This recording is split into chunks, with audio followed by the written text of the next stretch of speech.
आज हम पाठ संघवाद की सेकंड क्लास में भारत में संघीय व्यवस्था के बारे में पढ़ेंगे। तो जैसे कि आप जानते हैं कि भारत एक विशाल मुल्क है।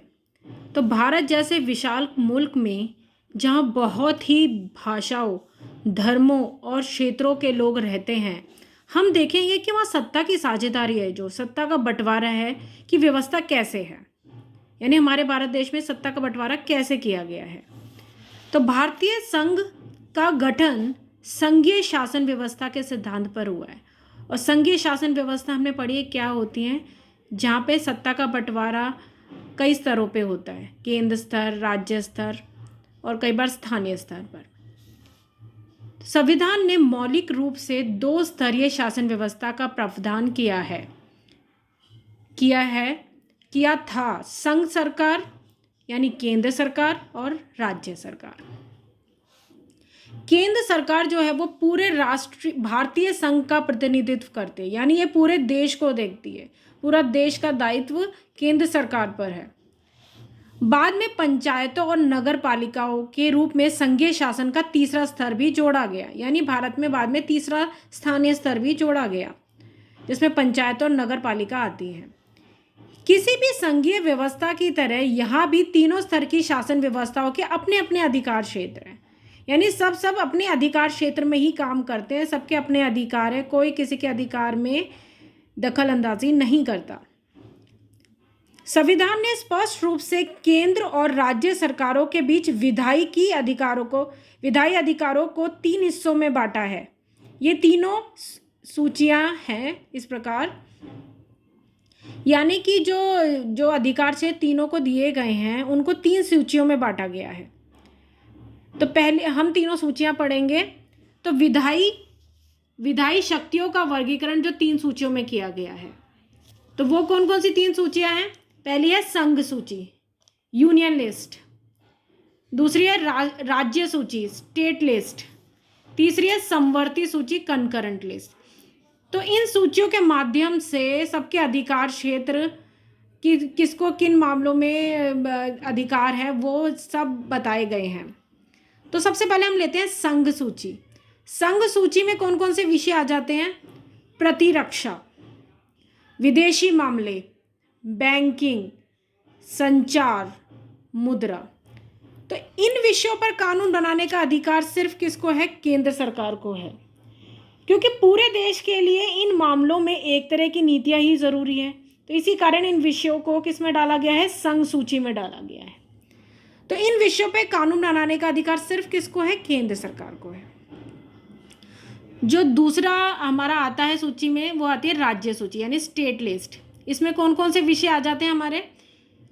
पुलिस, व्यापार, वाणिज्य, कृषि, सिंचाई। तो जो ये विषय जो है, इन विषयों पे कानून बनाने का हक किसको है? राज्य सरकार को। राज्य सरकार ही कानून बना सकती है इन विषयों पर। राज्य सूची के विषयों पर कानून बनाने का अधिकार राज्य सरकार को है। तीसरी सूची जो हमारी आती है वो है समवर्ती सूची। समवर्ती सूची यानी कंकरेंट लिस्ट। इसमें जो विषय आते हैं वो है शिक्षा, वन, मजदूर संघ, विवाह, गोद लेना, उत्तराधिकार। अब ये विषय जो होते हैं जो केंद्र के साथ राज्य सरकारों की साझी दिलचस्पी में आते हैं, यानी दोनों की दिलचस्पी होती है इन मामलों में। इन विषयों पर कानून बनाने का अधिकार राज्य सरकारों और केंद्र सरकार दोनों को ही है। तो दोनों ही, राज्य सरकार और केंद्र सरकार दोनों ही इन विषयों पर कानून बनाते हैं। लेकिन जब दोनों के कानूनों में टकराव होता है तो केंद्र सरकार द्वारा बनाया गया कानून ही मान्य होता है, तब केंद्र सरकार का कानून ही माना जाता है। अब हमने जो विषयों की बात करी वो तीनों विषय या तो वो संघ सूची में आएंगे या राज्य सूची में आएंगे, समवर्ती सूची में। लेकिन इसके बाद भी कुछ विषय कई बार छूट जाते हैं।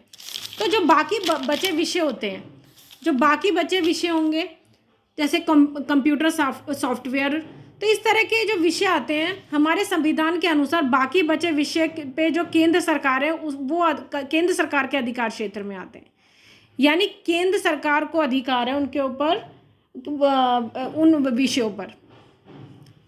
तो बाकी बचे हुए विषयों पे केंद्र सरकार का आधिपत्य आता है। अब हम बात करेंगे, हमने पढ़ा था कि संघवाद दो, जो संघीय शासन व्यवस्था होती है दो प्रकार की। तो उनमें जो सबको साथ लेकर चलने की नीति होती है, मानकर जो संघ बने होते हैं, संघीय व्यवस्था बनी हुई है, तो सबको साथ लेकर चलने की नीति मानकर बनी अधिकतर संघीय व्यवस्था में सभी इकाइयों को हमने क्या बोला था, बराबर अधिकार नहीं होते।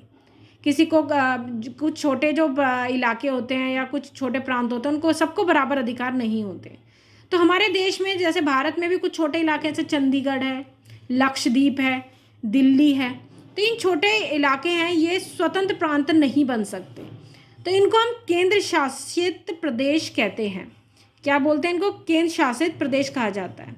और यहाँ का शासन कौन चलाता है? संविधान के अनुसार इन क्षेत्र केंद्र शासित प्रदेशों का शासन चलाने का अधिकार केंद्र सरकार को है।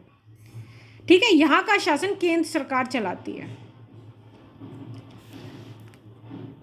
फिर एक और इम्पॉर्टेंट बात क्या है कि केंद्र और राज्य सरकारों के बीच सत्ता का ये जो बंटवारा है, जो संविधान ने किया है, संविधान की बुनियादी बात है।